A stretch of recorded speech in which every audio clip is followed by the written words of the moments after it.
Kalau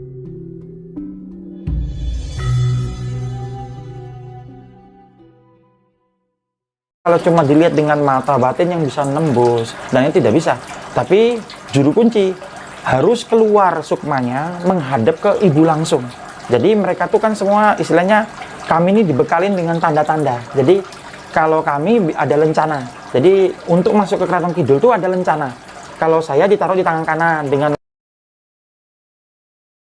biasa yang kayak kejawen dan lain-lain, mereka seperti buku, seperti pengenal yang diperbarui per triwulan di dalam keraton. Nah, itu pun buku itu hanya bisa membawa mereka ke dalam halaman pertama atau disebut alun-alun.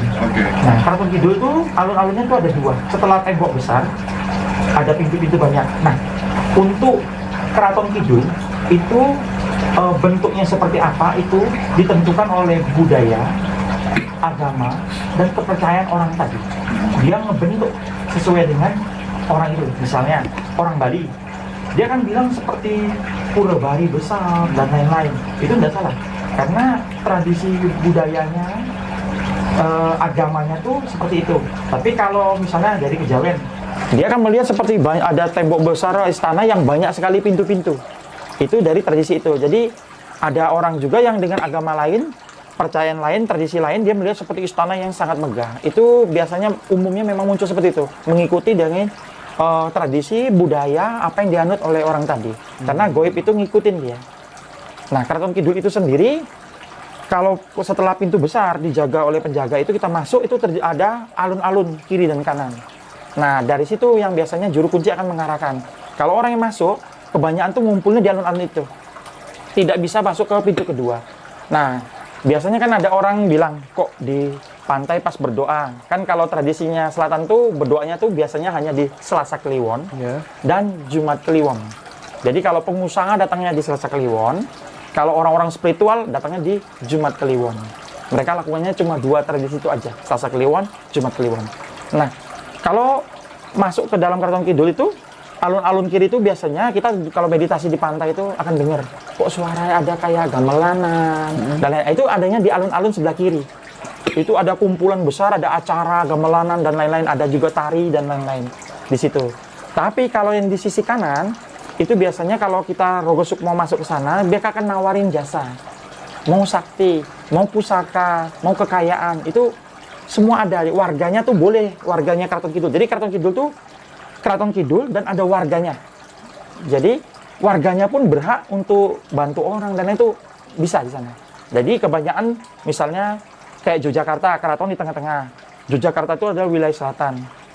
Nah, orang kadang minta ke orang pinternya di situ yang goib-goibnya, karena di sana seperti kita juga. Jadi ada masyarakatnya juga. Jadi nggak semua Keraton Kidul tok gitu. Karena Keraton Kidul itu kan besar sekali ya, halaman depannya tuh Pelabuhan Ratu. Sampai ke halaman belakangnya ada di Bali. Tengah-tengahnya ada di Parangkusumo. Jadi luas sekali selatan, wilayah selatan itu. Jadi sekali lagi ketika seseorang menyaksikan wujud dari Istana Ratu Pantai Selatan itu tergantung latar belakang dan persepsinya. Iya, budaya, agamanya, iya. Nah kalau Mas Budi sendiri gitu, Kanjeng Budi sendiri gitu, ketika kemudian menyaksikan keadaan atau kondisi fenomena yang terjadi di Istana Ratu Pantai Selatan itu, kalau versinya jenengan sebagai juru kunci seperti apa, dan termasuk mungkin ketika melakukan dialog dengan Ibu Ratu gitu, barangkali pernah memberikan nasihat atau pesan-pesan apa begitu? Iya, kalau saya sendiri melihatnya seperti istana megah yang penuh dengan gemerlap emas. Kalau saya, karena saya netral posisinya, jadi pola pikir saya netral, saya lihatnya seperti itu. Nah, kalau kami sendiri kan harus meraga sukma masuk. Jadi sukma masuk, kami ke gerbang, kasih petunjuk dari lencana, kami masuk ke dalam. Nah, dari pintu gerbang awal alun-alun itu untuk menuju ke keputren kedua, pintu gerbang kedua itu kan sangat jauh jaraknya. Nah, biasanya kami pakai bantuan. Ada yang bisa terbang, ada yang bisa ada kendaraan di sana. Lalu sudah sampai di keputren gua, itu isinya ada taman dan lain-lain. Nah, itu masih jauh lagi untuk menuju ke keputren ibu, karena ibu tidak pernah keluar dari keputrennya. Jadi harus masuk ke gerbang terakhir yang terdiri dari emas semua. Nah, disitulah pintu utama setelah masuk keputren. Nanti masuk ke dalam, berjalan berapa jauh itu, setelah itu nanti ada keputaran di sebelah kiri. Nah, itu keputaran ibu yang utama. Nanti banyak keputaran lain, itu tempatnya Dewi Blorong dan lain-lain. Ada pemandian laki-laki, pemandian perempuan, semua di situ. Belakang sekali itu Gunung Emas. Nah, ini yang dijaga oleh naga emas. Jadi kita masuk, nanti minta izin, ketemu. Nanti masuk ke tata ibu. Nah, kalau untuk juru kunci kami, itu langsung bertemu sama Kanjeng Ibu. Dan kami punya peraturan, kalau Kanjeng Ibu kami tidak boleh melihat pusar ke atas. Jadi kami hanya menunduk. Nah, kalau saya ditanya orang, sebenarnya seperti apa sih wajahnya Kanjeng Ibu? Nah, sebenarnya banyak sekali orang mau coba melukis wajah Kanjeng Ibu. Yang hampir mendekati itu Basuki Abdullah. Tapi, Basuki Abdullah. ya, yang ada di Istana Negara fotonya dan Iya, lain-lain. iya. Lalu, dia nggak diizinkan untuk melukis wajahnya. Akhirnya Basuki Abdullah mengambil foto model yang orang Medan dilukisnya di situ. Lalu kita dengar kemudian kejadiannya kan meninggal. Karena wajah ibu tuh keluar cahaya. Keluar cahaya. Jadi kami tuh tidak bisa melihat wajahnya kecuali memang diperuntukkan langsung yang dia mau melihat wajahnya. Karena Kanjeng Ibu tuh hanya utusan. Beliau itu hanya utusan. Jadi beliau tuh tidak menampakkan wajah secara utuh. Dan kami pun ada peraturan tidak boleh melihat pinggang ke atas. Jadi semua juru kunci Abdi Kinasi hanya melihat ke bawah di saat bertemu Kanjeng Ibu. Nanti Kanjeng Ibu pernah ngasih untuk saya untuk edukasi, karena kan selama ini orang tidak tahu tentang Kanjeng Ibu. Orang anggapnya selalu musyrik lah dan lain-lain, pesugihan, makan nyawa dan lain-lain. Itu tidak seperti itu. Kanjeng Ibu sendiri karena sudah telanjur beredar di situ seperti ya sudahlah seperti apa gitu. Nah, cuma yang biasa nemuin orang ke pantai, naik kereta yang katanya ada pakaian hijau, itu hanya pembantu ibu. Disebut Nyi Roro Kidul. Dia berusus keluar dan dia boleh bilang sebagai ratu karena di sana diizinkan. Gitu. Di sana susunannya sangat rapi. Ada Rio Kidul yang mengatur ke dalam keraton, ada Nyi Roro Kidul yang keluar, ada Nyi Blorong yang memimpin semua pasukan. Dan mereka jenisnya pun berbeda. Kalau Nyi Blorong itu jenisnya siluman. Kalau Kanjeng Ibu itu disebut makhluk suci. Makanya wajahnya tuh keluar cahaya. Seperti itu. Kanjeng Ibu itu makhluk yang suci gitu ya? Iya, utusan dia. Utusan gitu. Jadi dia bukan manusia biasa? Bukan manusia dia. Bukan manusia? Bukan, iya. Oke. Bukan manusia. Nah, kemudian begini. Tadi Kanjeng Budi mengatakan bahwa muncul sejarah tentang Ratu Pantai Selatan itu awal Mataram Islam. Berdirinya awal Mataram. Nah, kenapa sebelum awal Mataram Islam cerita itu tidak ada jika kemudian memang secara faktual kisah atau mitologi tentang Ibu Ratu Pantai Selatan itu benar-benar ada, Kanjeng Budi? Iya. Jadi dulu itu sebelum Mataram Islam, semua tuh mengacunya kepada Gunung Merapi. Oh, oke. Karena Gunung Merapi itu adalah disebut dulu tuh kailasnya Dewa Siwa. Makanya kalau kita ketemu candi di Gunung Merapi pasti ketemunya Linggayoni. Candi lagi, Linggayoni lagi. Makanya Yogyakarta sekarang ini sangat kompleks. Ada satu garis lurus dari pantai selatan sampai ke Gunung Merapi. Nah, kenapa muncul sejarah ini? Dulu itu Mataram Islam berdiri di Mataram, di daerah ini sekarang ini sangat sulit karena goibnya tuh sangat berbeda. Karena goib gunung itu sangat mengerikan.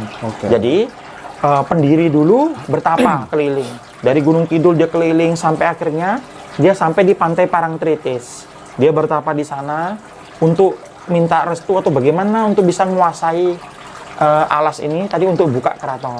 Lalu Kanjeng Ibu terasa waktu beliau bertapa, makanya ngutus utusannya nemuin ada mau apa dan lain-lain. Akhirnya terjadi suatu perjanjian ikatan bahwa kerajaan akan didirikan, dia akan bantu sampai besarnya Mataram, baru terjadi ini. Lalu ada versi lagi bahwa ini adalah untuk melegitimasi. Iya, untuk Mataram Islam. Jadi cuma kalau bagi saya Keraton Kidul itu memang benar-benar ada. Karena saya kan terlalu banyak orang datang, saya bolak-balik masuk. Kayak sampai sekarang saya pegang peraturan kami nggak berani sekali. Karena kalau kami ini hidupnya harus tidak boleh macam-macam kalau untuk juru kunci. Karena untuk Pantai Selatan itu cuma ada 2, berkah atau celoko bagi kami. Jadi berarti kayak minum bir apa itu nggak berani ya? Kalau dipaksa gitu ya nggak sampai mabuk gitu. Oh, nggak salah Iya. mabuk gitu ya. Oh, Pak Kemarin- Heru yang bagian maksa ya? Iya, Iyalah. dikasih Pak Heru minum itu ya. sedih botol. Nah, Kanjeng Budi, untuk menjadi juru kunci itu kan tidak semua orang bisa sampai pada posisi itu gitu ya. Artinya tentu mungkin ada ritual-ritual dan tirakat-tirakat tertentu sebagai prasyarat pintu masuk sebagai juru kunci gitu. Iya. Bisa nggak sih di-share ke kita gitu seperti apa prosesnya gitu? Iya. Memang berat dulu awalnya saya tuh bertugas di Gunung Merapi. Oke. Jadi tugas saya masuk ke Keraton Merapi. Cuma beberapa waktu kemudian saya tertarik dipindah untuk ke selatan. Jadi awalnya saya nggak kenal Kanjeng Ibu. Jujur saya dulu hanya tahu karena saya mengajar Siwa Buddha, saya hanya tahu Dewa Siwa dan Buddha, itu aja. Akhirnya kan ini pengertian baru bagi saya tentang Iya. Kanjeng Ibu. Kok ini hanya Islam yang ada gitu, nah yang di Siwa Buddha tidak ada gitu Iya, kan dulu. iya. Akhirnya saya coba main ke pantai. Saya lihat loh, kebetulan saya dulu kan belajar, akhirnya memiliki kemampuan untuk melihat alam lain gitu. Jadi alam itu kan sangat banyak. Jadi alam jin dan lain-lain. Lalu saya lihat kok di pantai ini ada goibnya berbeda dengan yang ada di gunung. Berarti nggak salah nih, saya pikir yang saya belajar di agama bahwa ada jin darat, ada jin laut dan lain-lain. Akhirnya tertarik saya. Lalu mulai saya ikut berdoa. Saya kan bisa, saya coba masuk ke keraton nggak bisa. Saya nembung berapa kali minta supaya kenal. Akhirnya suatu saat ibu restui. Saya disuruh berangkat ke Gunung Kidul. Ada satu pantai Ngobaran. Tapi karena Ngobaran itu posisinya rame orang, saya disuruh masuk ke pantai yang ujungnya. Sebelahnya itu kalau nggak salah Nguyahan gitu. Lalu kan saya nggak ngerti tradisional kalau bawa ada pasang surut. Iya. Waktu itu saya lakukan tapa pendem di pantai. Oke. Jadi ditaruh cuma batas kepala muncul. Teman saya yang mendem itu langsung nunggu istirahat di warung.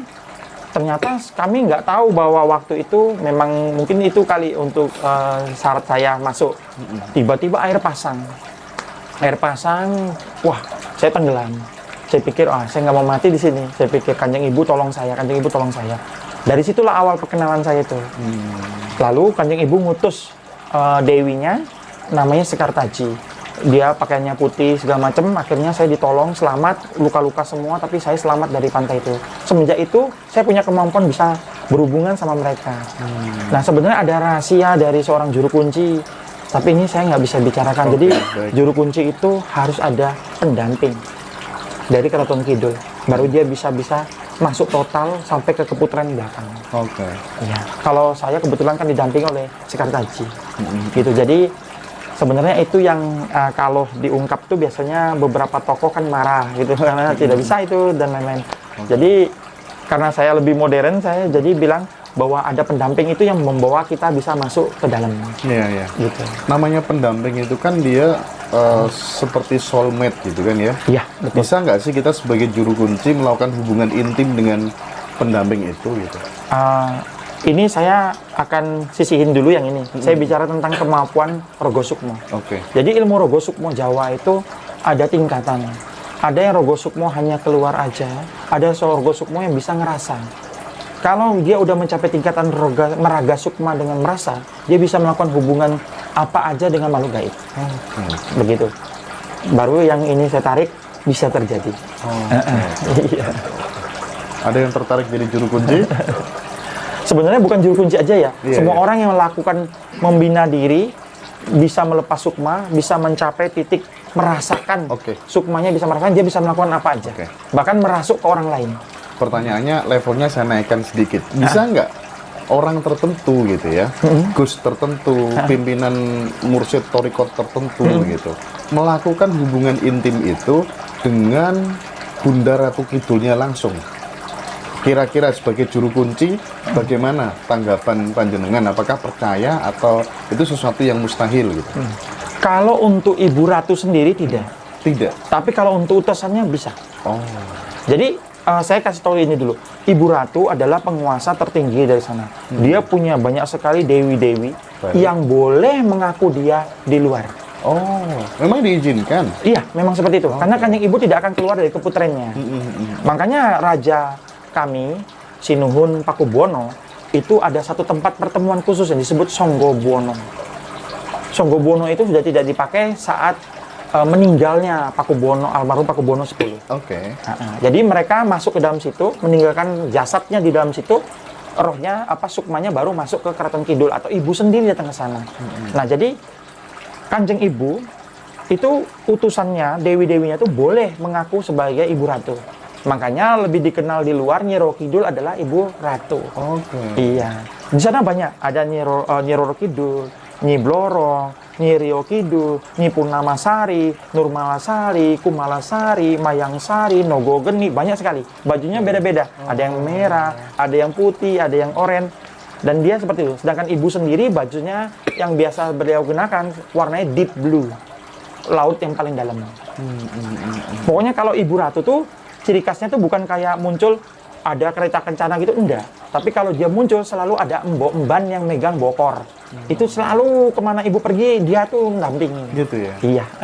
Oke.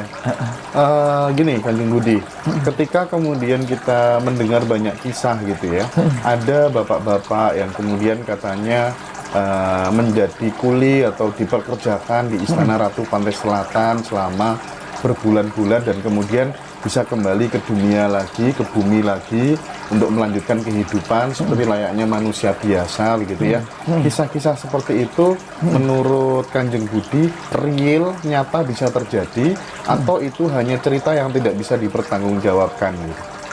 Kemungkinan itu nyata bisa terjadi seperti itu. Soalnya saya pernah ngalamin yang Kanjeng Ibu kasih perintah bawakan uang ini ke sini. Saya kan nggak tahu, uangnya nggak ada. Tapi saya cuma terima titah, bawakan uang ini ke sini jumlahnya.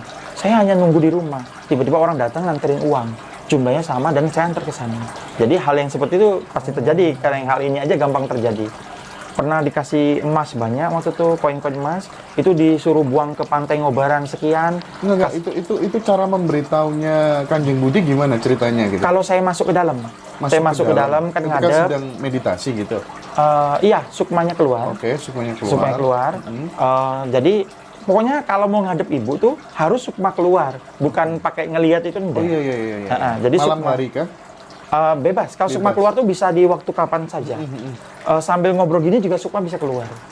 Biasanya orang-orang tertentu yang punya niat tertentu dengan ngobrol begini dia keluarkan sukma untuk mempengaruhi orang di depannya, itu juga seperti itu. Makanya ilmu Jawa tentang Rogo Sukma itu luar biasa. Oke. Iya sih. Luas. Raga Sukma itu sebenarnya awalnya saya nggak percaya, cuman ada subscriber saya kan ya, yang dikerjain sama mantan narasumber saya lewat Raga Sukma itu kan ya. Iya. Digauli lewat jarak jauh dan terasa. Betul. Anjing nggak itu kira-kira? Memang jujur Pak, saya ini dari Pulau Nias. Saya dulu bekerja di Jakarta. Saya udah bekerja, lalu leluhur saya bilang, tinggalin semua pekerjaan, tinggalin semuanya. Tirakat di tanah Jawa. Ternyata untuk mempelajari tentang Meraga Sukma. Wah, itu saya dulu nggak ngerti juga Meraga Sukma itu apa. Ternyata Meraga Sukma itu sampai ada yang tingkat tertinggi itu dikuasai oleh Eyang Sultan Agung. Raga Sukma metu wujud. Karena beliau kan kalau sholat di Mekah. Iya. Nah, itu disebut Raga Sukma metu wujud. Itu tingkat tertinggi dari Meraga Sukma. Oke.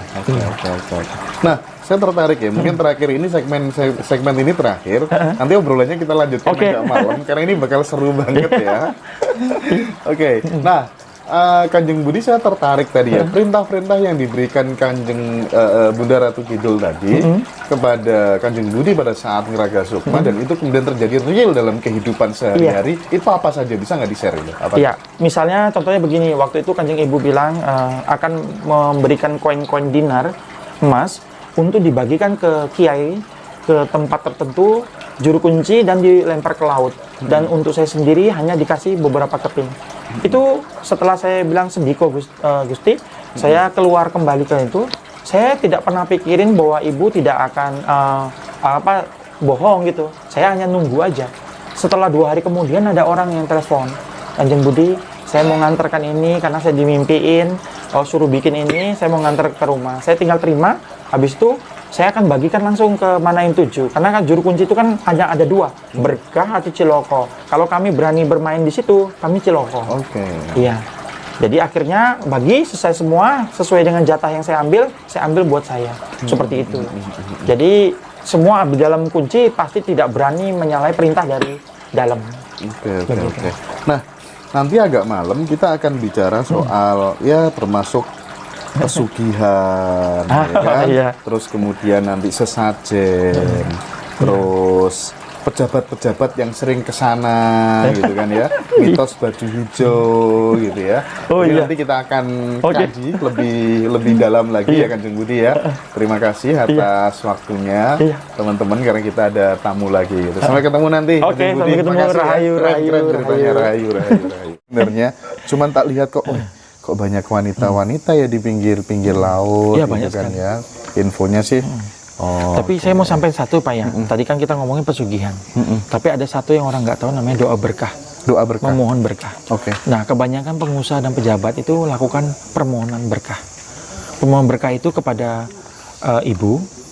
Tetapi ada satu password yang harus mereka tahu tentang berhubungan permintaan kepada ibu supaya tidak melanggar ajaran. Jadi setiap orang yang memohon berkah dari kanjeng ibu harus berdoa dulu. Passwordnya misalnya Bismillahirrahmanirrahim, segala puji sembah kepada Gusti Allah pencipta segalanya, Maha Pengasih, Maha Penyayang, Maha Pemurah. Izinkan hambamu memohon kepada utusanmu kanjeng ibu. Itu yang harus dilakukan. Jadi setelah melewati fase itu, kami boleh meminta. Begitu. Oke. Nah, nanti setelah meminta, mereka wajib mendermakan sebagian harta itu. Oh, selalu begitu syaratnya ya. Syaratnya gitu. Jadi kalau pakai ini jalur resmi, Iya. jalur yang juga dikehendaki atau direstui oleh Kanjeng Ibu Iya. lewat juru kunci. Iya. Permohonan berkah ini salah satunya ya untuk jabatan, kerezekian bisa Iya. juga, Betul. Kanjeng ya. Iya. Oke. Nah, pernah nggak ada presiden begitu yang datang ke situ untuk melakukan ritual atau hal-hal seperti itu? Saya nggak bilang pernah atau tidak ya, tapi kalau kita lihat dari pelantikan salah satu presiden, itu kan ada kereta kencana Oke. secara goib yang datang, simbolik yang dia bikin, itu nggak jauh dari sana. Oh. Iya. Tapi kalau ada dulu kan ya, raja-raja, terus kemudian penguasa-penguasa itu kan katanya semuanya memperistri Ibu Ratu Pantai Selatan. Nah itu kira-kira hanya sebuah mitos saja, ataukah kemudian memang benar-benar nyata begitu? Ini Ibu Ratu Pantai Selatan yang mana gitu? Yang wajahnya bercahaya atau yang wajahnya melebihi Luna Maya atau tadi tuh? Ini benar nyata kalau Bapak datang ke Keraton Surakarta. Di sana ada namanya panggung Songgobono. Jadi panggung Songgobono itu dibuat khusus untuk itu. Hanya raja di saat bertemu dengan istrinya dia masuk ke dalam panggung Songgobono. Istrinya maksudnya siapa istri ini? Ibu Kanjeng Ratu, langsung ibu ratunya Gusti Kencono Sari. Berarti ada dong manusia-manusia khusus yang bisa bersentuhan langsung dengan ibu. Kalau selain mereka, raja-raja atau kiai tertentu yang ada terah dari situ tidak bisa. Dan sekarang sudah berubah semuanya. Sekarang semenjak Eyang Sinuhun Pakubono X, sekarang bukan istri lagi, tapi menjadi anak. Makanya cucun ke bawah, manggil ibu sekarang Eyang. Gitu. Oke. Tapi yang banyak orang bilang kanjeng ibu jadi istrinya, itu biasanya dewi-dewi ini. Dewi-dewi ini menjadi ibu ke sana. Bukan ibu sendiri.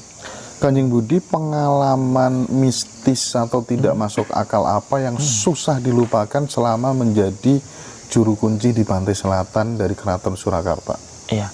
Pengalaman yang paling susah dilupakan tuh ya di saat ibu perintah ngasih uang ke siapa. Itu kan saya nggak tahu uangnya dari mana. Tiba-tiba ada uang ratusan juta dikirim sama orang. Saya harus kasih kemana? Seperti emas. Ibu bilang bagi-bagi emas ini berapa keping ke orang ini, berapa keping ke orang ini. Itu tiba-tiba ada orang yang ngantar emas itu ke rumah. Akhirnya emas itu saya lihat, saya cek semua suratnya, dan ada suratnya. Kenal nggak sih UBS. sama orang yang nganter itu? Ada yang kenal, ada yang enggak. Oh. Iya. Jadi itu pengalamannya yang nggak bisa saya lupain itu. Luar biasa itu. Mau nggak percaya gimana kenyataannya seperti Ya, itu. tapi saya tidak percaya kalau orang bilang katanya ngambil harta gaib muncul tung gitu. Saya tidak percaya itu. Tapi saya percaya kalau Kanjeng Ibu, nanti mereka tuh bilangnya seperti ini sama saya. Saya 3 bulan yang lalu dimimpiin oleh Ibu, disuruh bikin emas di UBS. Berapa banyak? Lalu disuruh serahin ke Kanjeng Budi. Saya ada kontaknya, gitu biasanya. Kalau fenomena bang gaib, itu nyata apa nggak sih menurut Kanjeng Budi? Bang gaib itu saya susah ngomong ya, karena bang gaib memang ada, maksudnya memang ada. Tapi cara datang uangnya memang ada berbagai cara. Cuma saya tidak berani bahas karena resikonya nanti orang kesana gitu. Itu korbannya terlalu bahaya soalnya. Kanjeng, jenengan kan bisa masuk ke Istana Ratu Pantai Selatan itu dengan cara ngeraga sukma. Iya.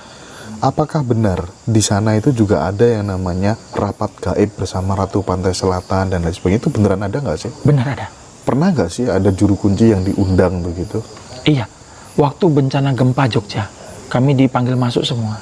Semua dipanggil masuk? Iya, panggil masuk. Karena mau terjadi bencana besar. Jadi Kanjeng Ibu tuh menjaga kestabilan dari laut. Dia tuh tugasnya tuh menjaga kestabilan laut. Jadi waktu gempa terakhir itu terjadi rengkahan di laut itu keluar ular hitam dari dalam tanah. Jadi disebut ular bumi. Itu mau mengarah ke kota Jogja. Kalau dia masuk kota Jogja artinya bencana. Jadi Pantai Selatan tuh menghalang itu supaya jangan masuk ke kota. Jadi sebenarnya mereka tuh menjaga laut. Yang gunung menjaga gunung. Jadi semua tuh terjadi seperti itu. Yogyakarta tuh bagaimanapun dijaga oleh laut dan gunung. Yogyakarta. Iya. Nah, ketika kemudian mau ada peristiwa seperti yang terjadinya gempa di Jogja yang begitu ekstrim kapan hari itu ya, itu ada nggak sih tanda-tanda misalnya dari ombak gitu kan, yang bisa dilihat secara kasat mata gitu, ada nggak sih? Ada. Gimana itu kan? Nah, jadi tugasnya juru kunci itu sebenarnya juga termasuk pengamatan akan terjadinya bencana. Kami biasanya melihat dari deburan ombak, tapi yang paling utama dengan pasir pantai. Waktu mau bencana besar yang terjadi waktu itu, pasir pantai itu turun di bawah sampai 5 meter. Jadi pasir itu hilang. Jadi kayak jurang ke laut langsung 5 meter. Lalu kemarin sempat terjadi turun sampai 3 meter. Kami semua udah deg-degan. Apa yang terjadi? Jadi pasir laut itu kan bisa landai sampai ke laut. Waktu gempa besar itu dia turun 5 meter jadi jurang. Lautnya di bawah. Pasirnya hilang. Itu tanda biasanya. Baru itu? Enggak, waktu itu kejadian itu. Yang kemarin ini turun 3 meter. Tapi belum melebihi 5 meter. Kalau udah 5 meter tuh kami nggak bisa ke laut lagi. Karena kalau kami turun ke laut kami nggak bisa naik. Kami dihantam ombak. Jadi biasanya juru kunci itu harus melihat itu. Yang kedua, kami melihat dari angin. Kalau angin itu bawa anyir, berarti akan terjadi bencana. Begitu. Tapi ketika turun 3 meter itu semua dengan tanda alam dapat. Lalu beberapa waktu yang lalu BMKG kan juga akan mengatakan akan menjadi gempa besar. Relevan itu ya, megatrust itu ya. Betul. Nah, cuma ada sesuatu yang berbeda kalau dengan petunjuk tadi. Yang kita tahu, Gusti Allah tuh Maha Pengampun dan Maha Pemurah dan lain-lain. Jadi biasanya kalau bencana besar dikasih tunjuk, itu sebenarnya memacu kita untuk berdoa supaya lebih mendekatkan diri lagi. Ya, biasanya mundur waktu itu tidak terjadi dan bisa tidak terjadi kalau semakin banyaknya yang berdoa, meminta ampun dan lain-lain. Nah itu biasanya kalau saya perhatiin selama ini tanda awal yang dikasih itu sebenarnya untuk supaya kita eling-eling gitu. Nah jadi semua berdoa itu biasanya bencana itu bisa lewat karena rencana Gusti Allah itu bisa terjadi dan bisa Gusti Allah tidak lakukan. Seperti itu. Posisi rapat gaibnya ketika dipanggil itu seperti apa sih Kanjeng Budi? Misalnya Kanjeng Budi duduk bersama beberapa juru kunci gitu, terus Kanjeng Ratu di mana, terus di sebelah sini ada apa aja gitu? Dia seperti di keraton. Jadi kita bukan duduk di kursi, semua duduk di bawah seperti keraton. Kita nggak bisa tahu mereka karena semua tidak berani noleh kiri, noleh kanan tidak boleh. Jadi semua duduk diam aja, mendengarkan dahulu dari ibu. Nanti ibu di depan ditatanya, Di bawahnya tuh, di sampingnya tuh semua dewi-dewi tadi. Nanti dia dawuh. Itu saya nggak tahu siapa di sebelah saya juga nggak tahu gitu. Nah, di sana tuh semua dengan Rogo Sukmo masuknya. Nah, selesai Rogo Sukmo, ada nggak sih cocokan dari juru kunci satu ke juru kunci lainnya gitu? Dawuhmu sama apa enggak gitu? Oh enggak. Enggak. Karena kita masuk kan beda yang keperluan. Oh. Semua beda keperluan. Dan juga enggak semua juru kunci langsung ke ibu. Ada yang ditangani oleh menteri dalam, maksudnya pengurus dalam. Oke. Begitu. Nah, pada saat rapat gaib kayak gitu kan saya penasaran ya, hidangan-hidangan itu ada apa enggak sih di sana? Ada nasi enggak, ada ketan enggak, ada kue-kue kayak gitu tuh ada nggak sih? Hidangan ada, tapi kami nggak boleh makan. Oh. Kalau kami makan, kami nggak bisa keluar. Oh, nggak bisa keluar? Iya. Otomatis jadi penduduk situ Iya. gitu mungkin. Oh. Nanti raganya tetap di sana, nggak mati, tapi jadi linglung kayak orang gila. Oh, alah. Iya. Kami nggak bisa keluar. Itu apa sih Mas, Kanjeng Budi yang dihidangkan tuh kalau pengamatan panjenengan tuh apa aja sih di sana? Seperti makanan yang di sini, seperti Sama keraton. persis? Iya. Nggak ada beda. Tapi kami kan nggak berani makan. Iya. Nah, pada saat kayak di Parangkusumo gitu ya, kan biasanya teman-teman mesti ada yang nyalain dupa segala macam. Itu tujuannya untuk apa dan yang dibaca apa, passwordnya apa ketika mau di sana? Sebenarnya itu hanya simbolik aja. Oh. Iya, jadi sesungguhnya intinya tuh juru kunci Rogo Sukmo. Tapi biasanya kalau doa yang dikeluarin dengan kata-kata manusia itu biasanya biar tamunya lebih gimana dia doain disebut nama tamu. Sebenarnya intinya Rogo Sukmo tuh dia ngasih tahu itu sebenarnya. Doa yang luar itu ya tambahan aja. Tapi kalau sesaji memang ada yang utama untuk pantai selatan. Yang nggak boleh ditinggalin. Apa tuh? Namanya telon suci. Telon suci. Iya. Kembang ya. Sesaji yang kembang. Jadi sesaji itu kalau keraton itu kan besar, orang-orang nggak bisa lakuin sesaji keraton itu, terlalu biayanya mahal. Batiknya khusus, harus dibikin khusus yang nggak boleh ini, harus ada kemben dan lain-lain. Ada batangan emas yang dibikin jadi campur dengan berapa logam, itu nggak bisa masyarakat lakukan. Jadi yang utama untuk Kanjeng Ibu itu sebenarnya hanya telon suci. Telon suci itu terdiri dari mawar putih, melati putih, dan kantil putih. Itu adalah lambang dari hati, tujuan kita, keinginan kita bersih kepada Sang Pencipta. Itu sebenarnya. Tapi di saat dia bikin telon suci, dia akan dilakukan terjadi cobaan dalam dia 1 hari itu sampai telon suci dilabuh.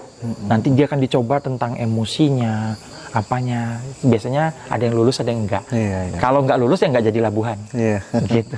Kemudian terkait dengan fenomena yang memakai baju dengan warna hijau. Nah, itu katanya berbahaya, tuh bener apa enggak sih? Nah, kalau fenomena baju hijau dan baju ungu, Ungu sama ungu ya? iya ada ungu satu lagi. Baju hijau dan baju ungu sebenarnya tidak ada masalah. Cuma ini karena juru kunci yang terdahulu, yang terdahulu yang mendahulukan seperti itu, jadinya ya ngikut semua ke bawah. Sebenarnya kan itu pengaruhnya kalau hilang di laut, bajunya hijau susah ditari. Seperti itu, tapi nggak pengaruh. Kadang-kadang saya juga pakai kok baju di dalam. Oh gitu ya. Hijau, nggak apa-apa itu. Oke. Orang kan sampai takut, celana dalam nggak berani hijau, nggak berani hijau gitu. Sebenarnya nggak apa-apa, tapi sekarang sudah mulai bebas kok, udah mulai nggak apa-apa. Tapi kalau yang dipakai Kanjeng Ratu sendiri memang dominan hijau? Enggak. Oh enggak ya? Deep blue. Oh deep blue ya? Iya. Warna dasar laut ya? Iya. Oh iya. Kalau hijau daun Dewi Blorong, hijau pupus yang muda Nyi Roro Kidul. Itu kalau ibu deep blue. Kanjeng Ratu Kidul itu ada yang tanya itu, kira-kira beliau bertuhan atau ateis gitu? Beliau tunduk kepada Gusti. Oh tunduk kepada Gusti ya? Cuman universal gitu ya? Karena gini, kalau dalam dunia goib, kegustian, agama itu hanya di manusia. Agama. Oh iya, sih, lupa saya. Jadi di sana nggak ada adzan ya? Ya, kalau Keraton Kidul, ajan manusia pengaruh. Tutupnya keputaran terakhir. Pengaruh. Gimana maksudnya? Maksudnya gini, orang bisa masuk ke Keraton Kidul, tapi di saat ajan, pintu keputaran ibu tutup. Oh, iya. Gitu ya? Iya, tapi alun-alun sama yang pintu kedua buka. Tapi untuk bertemu ibu langsung tidak bisa. Tutup. Oh, di saat ajan. Itu dia. Tapi pada saat adzan mereka nggak kepanasan kan ya? Enggak ya? Enggak. Oh enggak ya? Enggak. Sebenarnya Laut Selatan itu ada satu penanggung jawab lagi yang lebih tinggi. Itu agak jarang orang dengar. Biasanya disebut Nabi Khidir. Oh, Nabi Khidir. Iya, dia menguasai lautan seluruhnya full. Itu di atasnya Kanjeng Ratu. Iya, Kanjeng Ibu cuma untuk selatan. Oke. Begitu. Oke, baik. Nah, kita masuk ke pertanyaan terakhir teman-teman semuanya. Aduh, seru banget ya. Aku sampai lupa deh mau tanya soal apa gitu. Terkait ini Kanjeng Budi, terkait apa tuh namanya? Tumbal yang katanya Kanjeng Budi pernah ngelarung 9 kepala sapi. Iya. Ya, itu tuh gimana tuh? Tujuannya untuk apa tuh? Jadi waktu itu terjadi di saat awal corona. Jadi sebenarnya untuk waktu itu di awal corona lakukan tumbalan itu sebenarnya ada tujuan tertentu dari yang meminta pemerintah masukin. Cuma biasanya itu kan labuan tuh hanya kepala kerbau kalau untuk keraton. Tapi kalau dirubah ke kepala sapi itu biasanya berhubungan dengan ada meninggalnya nanti yang di laut. Jadi waktu itu tujuannya memang ada tujuan tertentu dari pihak sana. Kami hanya lakukan aja gitu. Ya resikonya setelah itu kan terjadi kematian. Ada yang sekeluarga tenggelam. Biasanya juru kunci kalau udah ngelabu 9 kami akan nunggu hitung. Harus 9 masuk. Lebih baik. Ya kadang-kadang saya susah ngomong. Saya pernah telepon ke kiai saya. Bagaimana kiai saya, dosa nggak nih gimana? Dia bilang kamu hanya lakukan tugas. Nggak apa-apa katanya. Cuma saya tanya Kanjeng Ibu, benar nggak Kanjeng Ibu yang minta? Kanjeng Ibu bilang tidak. Jadi mereka sendiri yang masukin. Seperti itu yang kejadiannya. Nah, resikonya untuk Raga Sukma itu kan sampai mempertaruhkan nyawa gitu ya. Iya. Nah, pada saat ada tamu gitu, ngasih amplopnya itu imbang nggak sih kadang? Atau boleh narjet nggak sih kira-kira? Dulu nggak boleh ceritanya. Cuma manusia ini kan kadang-kadang raja tega. Jadi kalau misalnya kita nggak ngasih tahu jumlahnya, makasih banyak dokter. Jadi pernah kejadian kita nggak ngasih tahu biayanya berapa.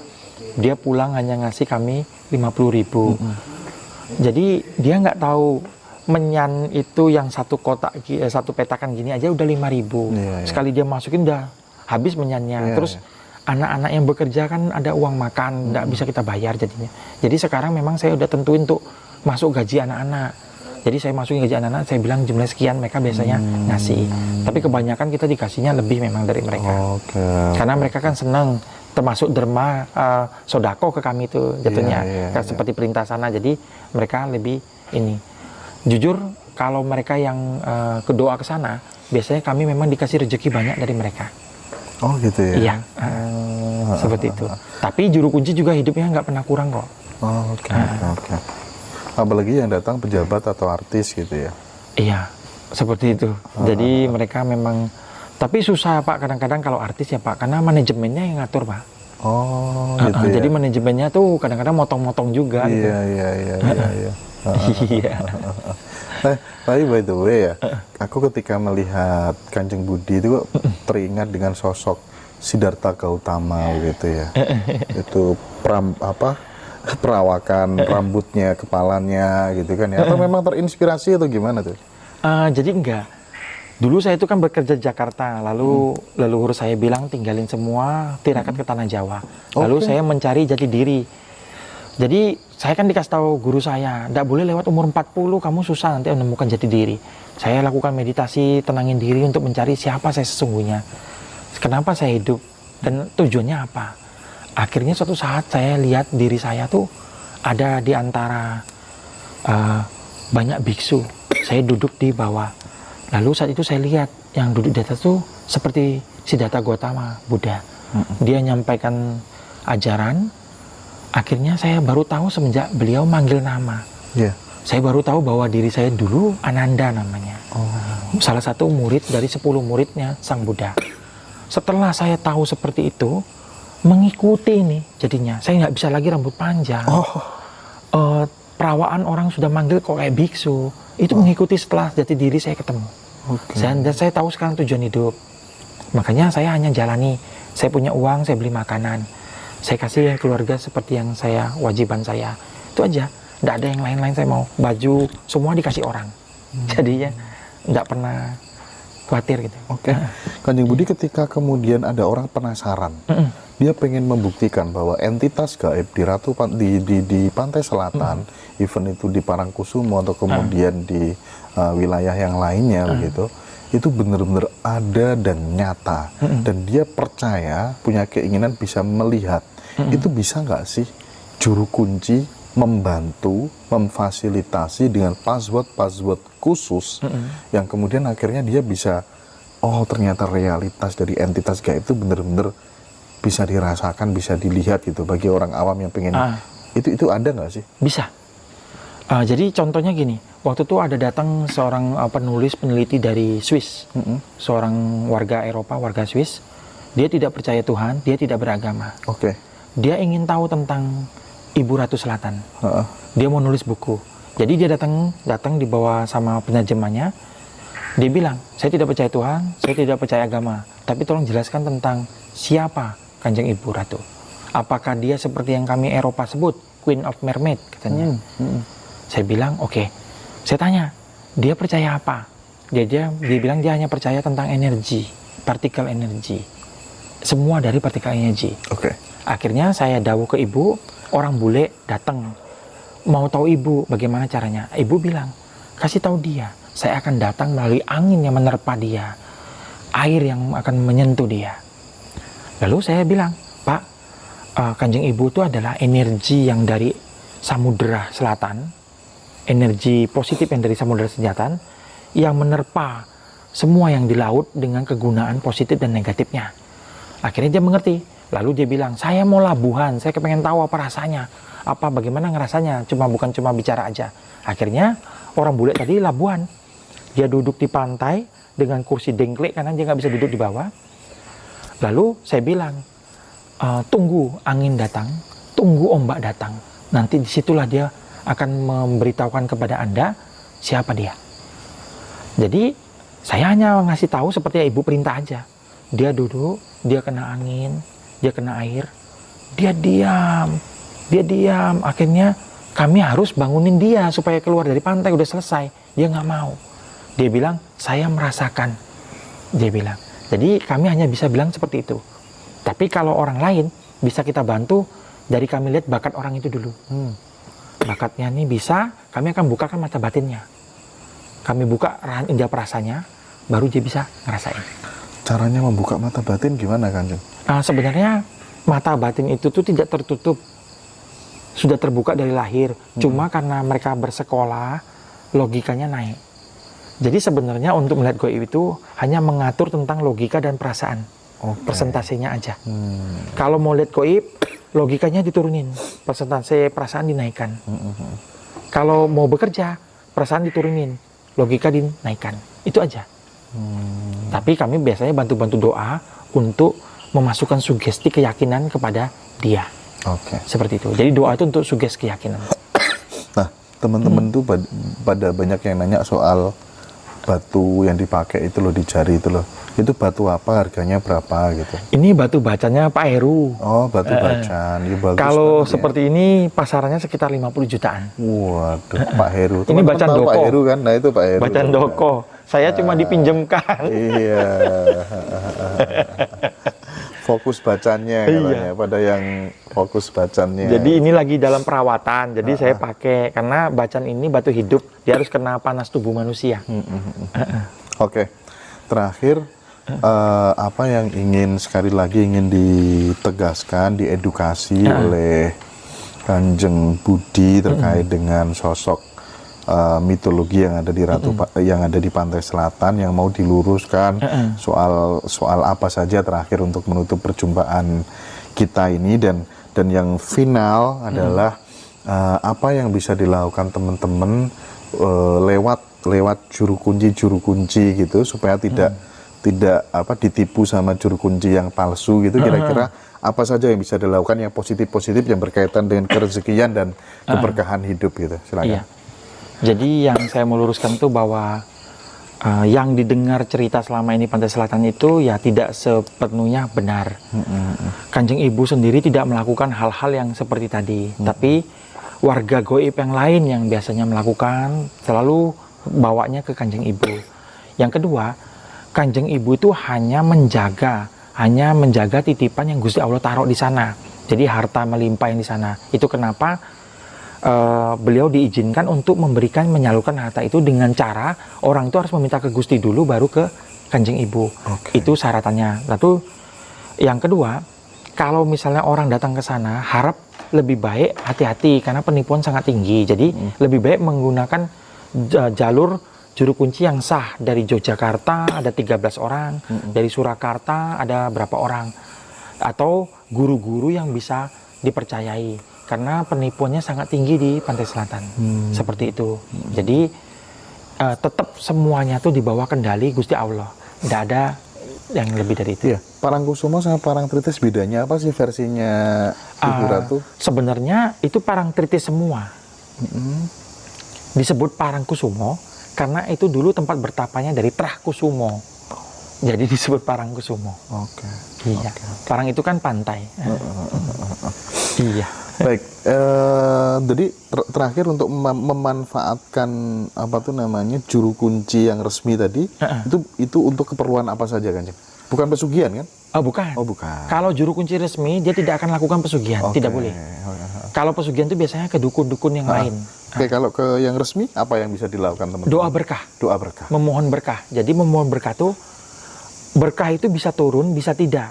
Tapi begitu berkah itu turun, dia harus mendermakan uangnya itu untuk misalnya bangun masjid, membantu orang.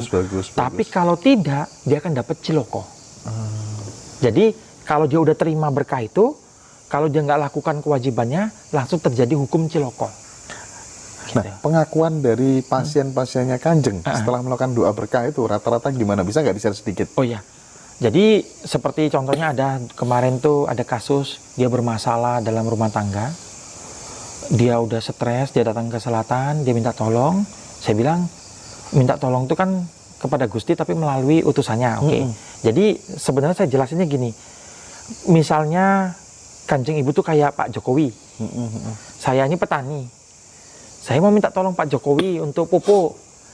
Nah, kan saya kirim surat ke Pak Jokowi, tapi kan tetap CC-nya dikasih ke Menteri Pertanian. Iya, betul. Nah, Kanjeng Ibu tuh kayak Menteri Pertaniannya gitu. Jadi orang itu akhirnya ritual, habis itu dia pulang besoknya